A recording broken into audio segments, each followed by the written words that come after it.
He actually thinks I'm objecting to something he put on his show about me. I have no idea what you put on your show about me. I couldn't care less, sir. The drama surrounding Hollywood's most iconic heavyweights, George Clooney and Robert De Niro, has taken an unexpected detour. And the one behind the wheel isn't a studio executive, a director, or even a fellow A-lister. It's Megyn Kelly. Cool. Calculated. Relentless. And she didn't just throw shade. She launched a full-on media airstrike, live, uncensored, and aimed straight at the gilded egos of two men who, for too long, believed their fame made them bulletproof. This wasn't a celebrity spat or a half-hearted political disagreement. No, what Megyn did was far more savage. She called them out, not only for their recent political theatrics but for their holier-than-thou hypocrisy that's been building over years. The truth. These men who now parade as moral arbiters, drenched in designer liberalism and waving placards of virtue, were suddenly stripped bare by someone who refused to be starstruck. And once Megyn began, she didn't stop. She didn't flinch. And she certainly didn't apologize. It started with De Niro's now infamous outburst, where he once again used a public forum not to uplift, inspire, or entertain, but to curse, to berate, and to rage against a man he clearly hates more than anyone, Donald Trump. I was mocking you for trying to lecture journalists on how to do journalism based on your own failure. Megyn's question wasn't about Trump's innocence or guilt, it was about why. Why a legendary actor who once embodied stoicism and grit had reduced himself to a snarling caricature, screaming obscenities in tuxedos at charity galas and black tie award shows. She looked at the camera with that piercing Kelly gaze and asked the one thing no one else dared. When did Robert De Niro stop acting and start performing a political tantrum?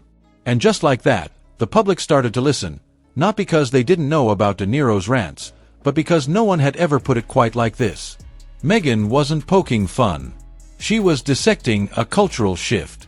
She was holding a mirror up to an industry that's confused moral outrage with relevance. Where once actors inspired with their craft, now they pontificate, using every stage and spotlight as a pulpit to lash out. Then came Clooney, the silver-haired darling of Hollywood. The man whose smirk alone could win an election, or so he seemed to believe. But Megyn didn't swoon. She didn't admire. She dismantled. She exposed Clooney's PR-laced version of activism. To speak truth to power. That's what you failed. You only did it when you knew your candidate was going to cause. His jet-setting lifestyle masked behind climate pledges, his scripted humility draped over multi-million-dollar campaigns. Megyn accused him of doing what so many elite celebrities have perfected, presenting passion as principle when it's really just branding in better suits. She played clips. She cited receipts. And more than once, she called out the absurdity of how easily the public forgives these men for behavior they'd cancel anyone else over. While they play guardians of decency on late-night panels, their own records, both professional and personal, tell more complex tales. Yet no one says it. No one points at the emperor and whispers, "He's rehearsing, not ruling." Megyn did more than whisper. She roared. And through all this, she didn't stumble into gossip territory. This wasn't a TMZ smear. It was media accountability, laser-focused on a problem we've all sensed but never had the guts to articulate. Hollywood has turned into a moral echo chamber. And Clooney and De Niro? So Robert De Niro, who's got a severe case of the TDS, is in conference right now. They're not thought leaders. They're performers, swapping movie scripts for sound bites and expecting the same standing ovations. What Megyn tapped into was bigger than Clooney or De Niro.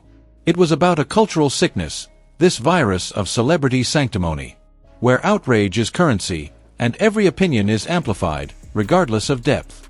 She pointed out how awards shows have become political press conferences, how social media feeds are laced with choreographed activism. And then she asked the question that made the audience squirm. When did we start confusing famous people for wise people? And she wasn't done. She dissected the broader implications of letting celebrities shape national dialogue. She challenged the idea that being good at pretending to be other people somehow grants you the authority to judge real ones. And as she did, the air grew heavier. Viewers began reflecting not just on Clooney or De Niro, but on all the names, all the influencers, all the Instagram sermonizers who've taught us to equate charisma with conscience. Megyn peeled it all back. She revealed the calculated branding, the media manipulation, the army of publicists who polish every quote, every tweet, every donation. all of the muckety mucks are. And he's very unhappy about what Trump is doing to try to keep filmmaking. She didn't deny these stars' talent. She questioned their intentions. She reminded us that good actors can sell bad ideas if the script is persuasive enough.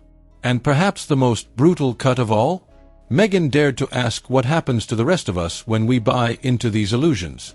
What happens to real conversation when every dinner table debate is hijacked by celebrity soundbites? What happens to real activism when it's reduced to hashtags and red carpet nods? She reminded us that real change isn't curated.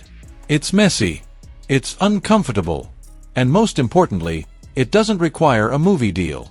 Her monologue didn't just challenge the actors, it challenged us. The viewers. The voters. The fans. Because if we continue to consume these sanctimonious outbursts like entertainment, if we continue to treat every celebrity statement as gospel, we're just as guilty of fueling this culture of inflated egos and fake virtue. It wasn't rage Megyn delivered, it was clarity. The kind that stings. The kind that stays. And if you watched closely, American filmmaking in America by slapping tariffs on foreign-made films so that you could see something shifting in real time. In the silence between her words. In the tweets that slowed. In the headlines that recalibrated. The world was listening, and more importantly, it was re-evaluating. Suddenly, those carefully crafted public personas didn't feel so untouchable. Suddenly, the great George Clooney and Robert De Niro looked a little smaller, not because of their politics, but because someone finally reminded us they're not kings, they're actors. And as the segment closed, Megyn didn't grin. She didn't gloat. She didn't even linger. She simply moved on, like someone who knew the truth didn't need a mic drop. It just needed air. Because, in the end, this wasn't about ego. It was about authenticity. And right now, authenticity is the rarest currency in Hollywood. So what happens next? Will Clooney quietly shift his public narrative? Will De Niro explode again at the next gala, drowning his fury in applause from those too scared to challenge him? Or will others in their ranks start to rethink the line between art and activism, between performance and preaching? The silence so far is telling. he can basically try to force people to make them domestically again for the American audience that they're meant to serve. And here's what De Niro said. Hollywood, once the land of golden idols, now feels a little more fragile. Its gods have cracks. Its sermons feel stale. And Megyn, with her clinical delivery and fearless confrontation, didn't just throw a rock at the stained glass windows. She reminded everyone that the glass was never bulletproof. And maybe, just maybe, that's what people needed to hear. Do you believe Megyn Kelly went too far, or was this the media reckoning Hollywood's elite have long deserved? Are Clooney and De Niro speaking truth to power, or simply enjoying the sound of their own applause? Can real change ever come from a red carpet? Drop your thoughts in the comments below. And if you're here for more truth behind the lens, unfiltered takes, and fearless storytelling, make sure to like, subscribe, and tap that notification bell. Because the next time a celebrity tells you how to think, remember who's reading the script and who's watching the whole show unfold.